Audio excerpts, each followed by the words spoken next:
আমরা দেখব না যে কে কত বড় পোস্টে ছিলেন, কত বড় পোস্টে আছেন। এখানে যেমন সাবেক প্রধানমন্ত্রী আসামি হয়েছেন, প্রধান বিচারপতি হতেই পারেন। সে কেউ যদি দোষ স্বীকার করে আমাদের তো আর নিষেধ করার কোনো সুযোগ নেই। প্রত্যেক অভিযোগকারী যারা ভিকটিম তাদের আইনগত অধিকার আছে বিচার চাইবার। বিরুদ্ধে যা অভিযোগ আনয়ন করা হয়েছে আমি তা স্বীকার করছি, এইটা আসামি এবং আদালতের ব্যাপার। সে কেউ যদি দোষ স্বীকার করে আমাদের তো আর নিষেধ করার কোনো সুযোগ নেই, কারণ দোষ স্বীকার করা মানে আমাদের মামলাটা আমরা প্রমাণ করতে সক্ষম হলাম। সুতরাং আদালত তার এই দোষ স্বীকারোক্তিটা, অর্থাৎ আজকে যে চার্জের পরে যে তিনি তার অপরাধ স্বীকার করেছেন সেটা নোটে নিয়েছেন এবং বিচারের জন্য আগামী 14 সেপ্টেম্বর দিন ধার্য করেছেন। সেই সময় থেকে সাক্ষ্য গ্রহণ শুরু হবে ওপেনিং স্টেটমেন্টের মাধ্যমে। রাজসাক্ষী হওয়ার কোনো আবেদন আজকে পর্যন্ত নেই। উনি মৌখিকভাবে বলেছেন যে উনি মামলার ব্যাপারে তথ্য দিতে চান। আদালত তখন বলেছেন যে আপনারা লিখিত আবেদন দিতে পারেন, সেই আবেদন দেওয়ার পরে আমরা অ্যাকসেপ্ট করব কি করব না সেটা পরবর্তীতে বিবেচনা করব। সুতরাং এখন পর্যন্ত অ্যাপ্রুভার হওয়ার কোনো লিখিত আবেদন নেই। প্রত্যেক অভিযোগকারী যারা ভিকটিম তাদের আইনগত অধিকার আছে বিচার চাইবার। সুতরাং সুখরঞ্জন বালিকে এইখান থেকে এই আদালতের বাউন্ডারির ভেতর থেকেই অপহরণ করা হয়েছিল, এটা জাতি জানে, সব কিছু আগের থেকে যেহেতু মিডিয়াতে এসেছে। তিনি তার এই অপহরণের সাথে যারা জড়িত, যারা এই ঘটনার সাথে সম্পৃক্ত ছিলেন তাদেরকে দায়ী করে স্বাস্থ্যকর অল টাইম হানিকম, সব সময় অল টাইম হেলদি লাইফ অভিযোগ দায়ের করেছেন আমাদের কাছে। আমরা আইন অনুযায়ী এটা আমাদের তদন্ত সংস্থার কাছে প্রেরণ করব।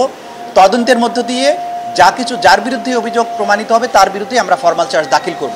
আমরা দেখব না যে কে কত বড় পোস্টে ছিলেন, কত বড় পোস্টে আছেন। এখানে যেমন সাবেক প্রধানমন্ত্রী আসামি হয়েছেন, প্রধান বিচারপতি হতেই পারেন।